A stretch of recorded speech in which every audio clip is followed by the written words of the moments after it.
One thing that differentiates the book of Abraham's account of the creation from the biblical account in Genesis is that the book of Abraham mentions plural gods as the agents carrying out the creation.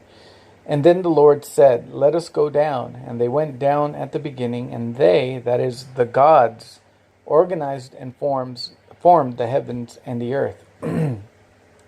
These gods are mentioned 32 times in Abraham 4 and 16 times in Abraham 5. Significantly, these gods are said to have taken counsel among themselves during the creation. This language of the gods taking counsel among themselves in Abraham 4 and 5 appears to be a natural continuation of the description of the premortal council in heaven in Abraham 3:22 through 28.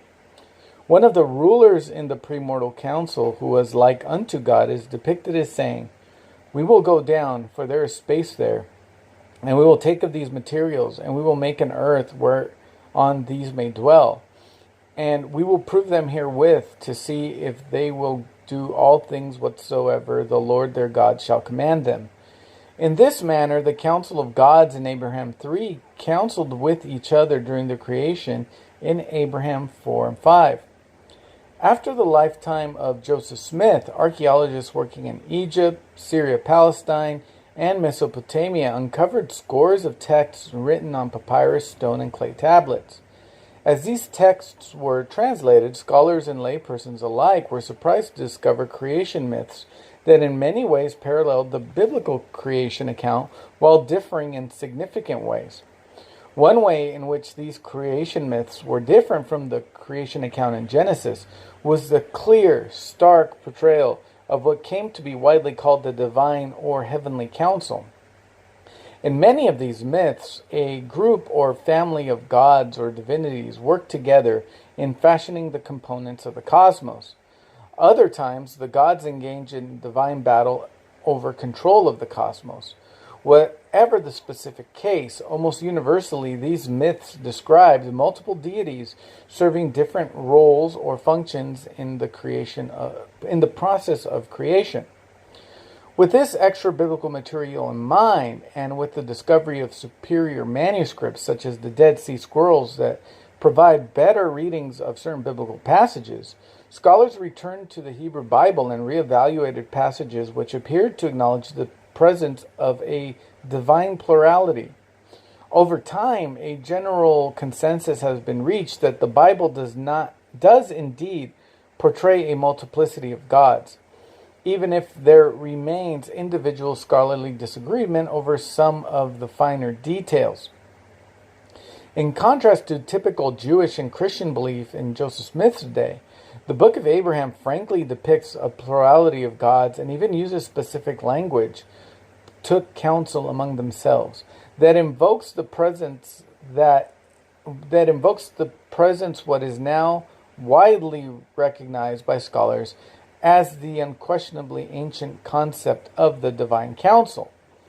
The divine council, as depicted in the Book of Abraham, is composed of at least intelligences and noble and great ones, God, one that was like unto God, one who was like unto the Son of Man, another who was second to the one who was like unto God.